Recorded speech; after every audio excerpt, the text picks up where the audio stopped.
नमस्कार दोस्तों, आप सभी का स्वागत है हमारे YouTube चैनल पर। तो आज हम बात करेंगे डीएलएड रिजल्ट 2021 लेटेस्ट अपडेट के बारे में।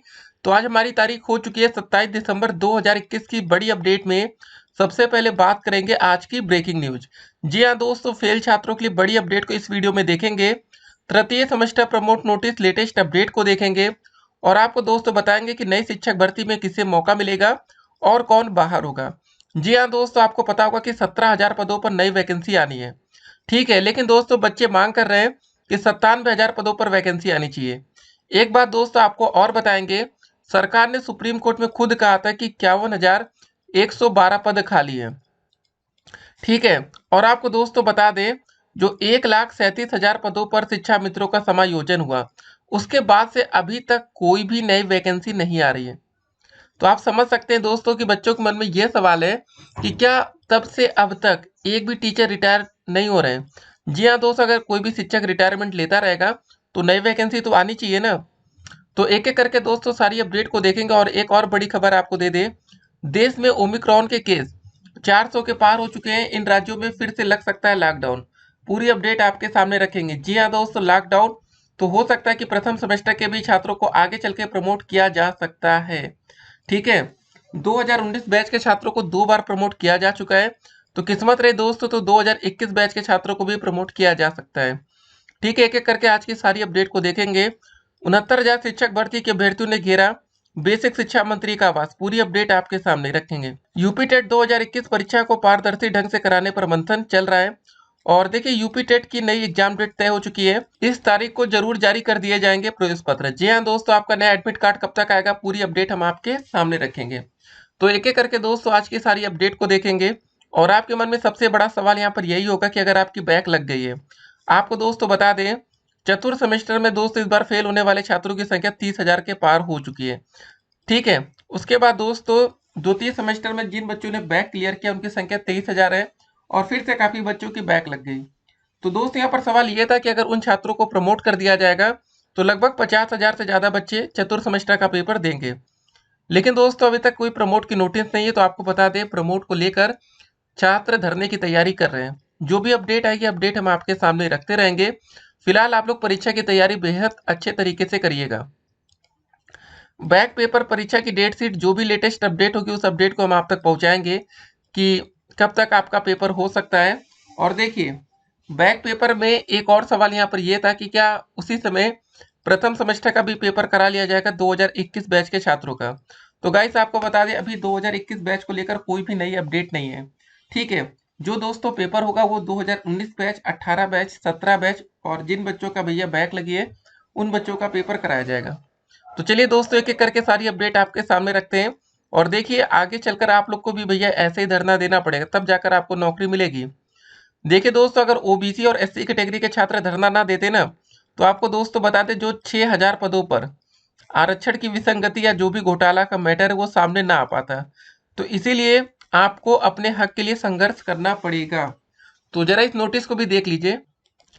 तो दोस्तों जैसा कि आप इस नोटिस में देख सकते हैं, यहाँ पर बिल्कुल साफ साफ लिखा गया है, 69,000 सहायक अध्यापक भर्ती में आरक्षण की प्रक्रिया में विसंगति से प्रभावित आरक्षित वर्ग के लगभग 6,000 अभ्यर्थियों की होगी भर्ती। तो दोस्तों आप अंदाजा लगा सकते हैं ये 6,000 बच्चे कौन हैं, जिन बच्चों ने दिन रात मेहनत की, परिश्रम किया कि हमें नौकरी मिले। और आपको दोस्तों यहाँ पर एक और बात बता दें, यहाँ पर बच्चे दोस्तों याची लाभ की बात भी कर रहे हैं। याची लाभ का मतलब दोस्तों क्या, देखिए हुआ क्या कि काफी बच्चों ने दिन रात धरना प्रदर्शन किया, मामला कोर्ट में भी गया। और सोचिए, कुछ बच्चे ऐसे होंगे जो उनको तो कोई लेना देना नहीं होगा, कुछ बच्चे तो अपनी टीजीटी की तैयारी में लगे होंगे और भी अपना देख रहे होंगे, सोच रहे होंगे हो गया तो चलो हमें भी नौकरी मिल जाएगी, नहीं होगा तो हमें भी नहीं मिलेगी। तो गाइस यहाँ पर बच्चे याची मांग सामने रख रहे हैं शिक्षा मंत्री जी के। पूरी अपडेट हम आपके सामने रखेंगे कि याची लाभ दिया जाए। तो अब यहाँ पर सरकार को अंतिम फैसला लेना है कि क्या होगा। जैसे दोस्तों प्रमोट की ही बात आती है, थर्ड सेमेस्टर प्रमोट या कोई भी बच्चे प्रमोट होते हैं, तो जब आप लोग धरने में जो बच्चे जाते हैं तो वहां देखते होंगे ज्यादा बच्चे तो आते नहीं है। लेकिन जब दोस्तों प्रमोट किया जाता है तो सभी को फायदा हो जाता है ना। ऐसा तो है नहीं, ये तो देखा नहीं जाता कि कौन सा बच्चा धरने में आया, कौन बच्चा संघर्ष किया, सिर्फ उनको प्रमोट किया जाए। करेंगे तो सबको करेंगे, नहीं तो किसी को नहीं। तो दोस्त यहाँ पर यही मामला है। आपको दोस्तों बता दें कि अगर ये बच्चे जो आप रोज देखते होंगे आरक्षण को लेकर दोस्तों हफ्ते महीनों भर से लगातार धरना चला, तब जाकर यहाँ पर मांग पूरी हो रही है। तो आप अंदाजा लगा सकते हैं। ठीक है, कि कितना बड़ा ये घोटाला था और सरकार ने लास्ट टाइम में तो भैया बात को स्वीकार भी कर लिया। तो इस अपडेट को जरा देखिए। 69,000 शिक्षक भर्ती के ओबीसी और एससी वर्ग के अभ्यर्थियों ने रविवार सुबह बेसिक शिक्षा राज्य मंत्री सतीश द्विवेदी के आवास का घेराव किया। अभ्यर्थियों का कहना है कि शिक्षा विभाग ने सिर्फ 6,000 सीटों पर ही आरक्षण विसंगतियों को माना है, जबकि इस भर्ती में ओबीसी और एससी की मतलब 19,000 से अधिक सीटों पर आरक्षण में गड़बड़ी की गई है। अभ्यर्थियों को पुलिस ने हटाने का प्रयास किया लेकिन वे नहीं माने। इसके बाद पुलिस ने उनको वाहन के जरिए इको गार्डन ले जाकर छोड़ दिया। तो दोस्तों आप अंदाजा लगा सकते हैं कि बच्चे कितने दिन से परिश्रम कर रहे हैं, ठीक है, मेहनत कर रहे हैं कि आरक्षण का घोटाला जो है वो सबके सामने आ जाए। और जरा आप समझिए हुआ क्या था दोस्तों। जिन बच्चों की हाई मेरिट, देखिए ओवरलैपिंग, अभी देखिए आप लोग जो बच्चे डीएलएड या बीएड कर रहे हैं, जब आप लोग शिक्षक भर्ती में जाएंगे तो आपको समझ में आएगा होता क्या है। मान लेते दोस्तों कि जनरल की अगर कट ऑफ जाती है 71, अगर आप ओबीसी कैटेगरी के छात्र हैं और आप दोस्तों पा जाते हैं 72 अंक का मेरिट या गुणांक बन गया, तो दोस्तों जो आपको नौकरी मिलनी चाहिए वो आपको जनरल सीट से मिलनी चाहिए, ठीक है। ये दोस्तों मामला होता है। तो यही दोस्तों घोटाला था। हुआ क्या, जिन बच्चों की मेरिट 72 आ गई उनको भी ओबीसी वर्ग से ही सीट मतलब दे दी गई।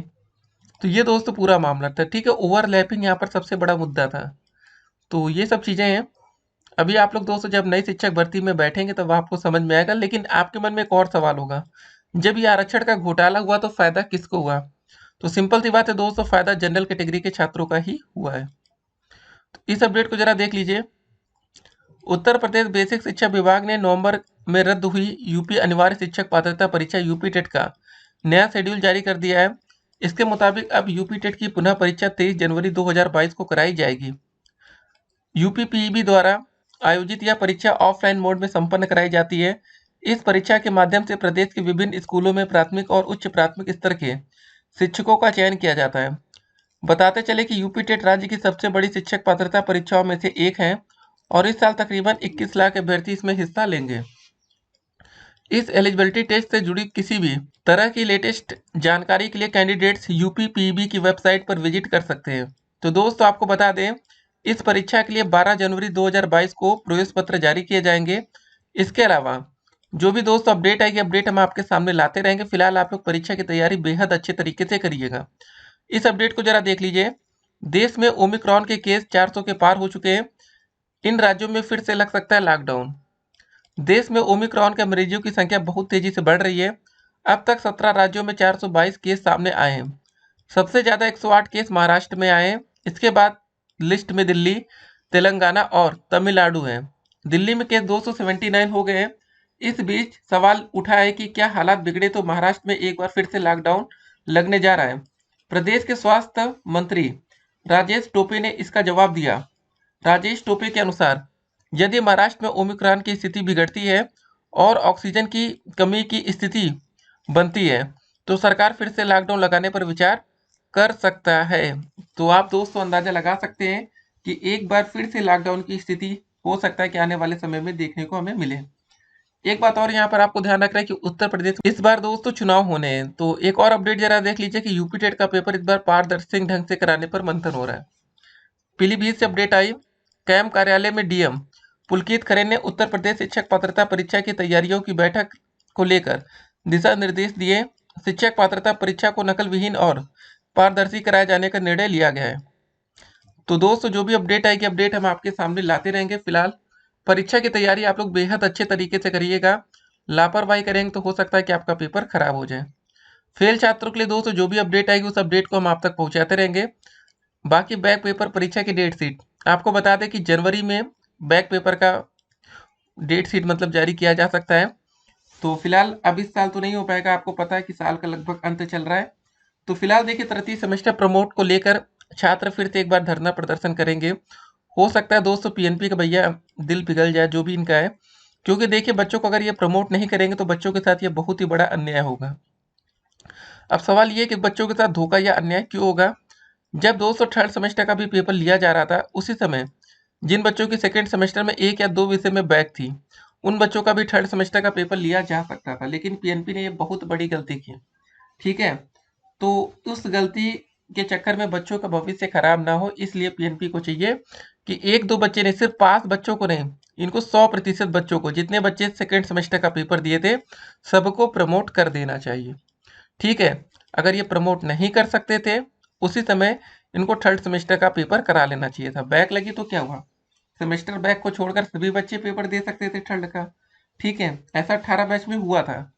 तो गलती सचिव जी ने की।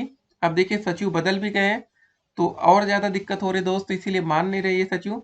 तो देखते हैं, क्योंकि बच्चों का भविष्य बेकार हो सकता है, बर्बाद हो सकता है। और आपको बता दें कि अगर अभी आप लोग थर्ड सेमेस्टर का पेपर देंगे जनवरी में, तो मान के चलिएगा कम से कम 5 से लेकर 6 महीने लग जाएगा, उसके बाद ही आपका फोर्थ का पेपर हो पाएगा। अभी दोस्तों आपको पता है कि हमारा चतुर्थ सेमेस्टर का रिजल्ट घोषित किया गया है। अगर अभी तक आपने चतुर्थ सेमेस्टर का रिजल्ट डाउनलोड नहीं किया तो आपको बता दें, आपका जो रिजल्ट है सेकंड सेमेस्टर का और फोर्थ सेमेस्टर का, दोनों का दोस्तों हमने लिंक दे दिया है। तो आप लोग इसका एक काम करिए, जो रिजल्ट है इसको पीडीएफ में डाउनलोड करके रखे रहिए। हो सकता है कि ज़रूरत पड़े तो आपके पास होना चाहिए, नहीं तो फिर आप लोग स्क्रीनशॉट या कुछ और लेकर जाते तो दिक्कत होती है। ठीक है, तो यहाँ से दोस्तों आपका डीएलएड लगभग फाइनल हो चुका है। प्रथम सेमेस्टर और थर्ड सेमेस्टर प्रमोट का दोस्तों रिजल्ट बहुत ही जल्द जारी कर दिया जाएगा, फिर आपकी डीएलएड से छुट्टी। अभी दोस्तों आप लोग का सीटेट का एग्जाम चल रहा है और हो सकता है कि आपका पेपर हो भी चुका हो। और देखिए जिन बच्चों का पेपर सीटेट का अच्छा हुआ है, अब वो बच्चे सीधे सुपर टेट की तैयारी में लगे। ठीक है, अगर आपको लगता है कि आप पासिंग मार्क दोस्तों पा जाएंगे जनरल कैटेगरी में 90 नंबर, बाकी आरक्षित वर्ग में ओबीसी हो, एससी हो, एसटी हो या फिजिकल हैंडीकैप, पास होने के लिए 82 नंबर। ठीक है, कभी कभी 83 या 82 यही होता है। तो इतना नंबर दोस्तों अगर आपको लगता है कि आपका बन जाएगा तो आप लोग अब सुपर टेट की तैयारी में लग सकते हैं। ठीक है, बाकी यूपी टेट भी अगर आप पास कर लेंगे तो बढ़िया है, लेकिन आप लोग सुपर टेट में लगिए। 17,000 पदों पर वैकेंसी है। एक बात और, शिक्षा मित्रों का नाम इस बीच हो सकता है कि आपने काफी सुना हो। हुआ क्या था, 69,000 शिक्षक भर्ती हुई है, 68,500 प्लस 69,000। ठीक है, यहाँ पर दोस्तों शिक्षा मित्रों को भारांक अच्छा खासा मिल जाता है। तो सुपर टेट की दोस्तों जो पासिंग मार्क होती है एस टेट की, इसमें पास होने के लिए जनरल कैटेगरी के छात्रों को चाहिए 97 नंबर, बाकी आरक्षित वर्ग ओबीसी, एससी और एसटी कैटेगरी या फिजिकल हैंडीकैप छात्रों के लिए 90 नंबर।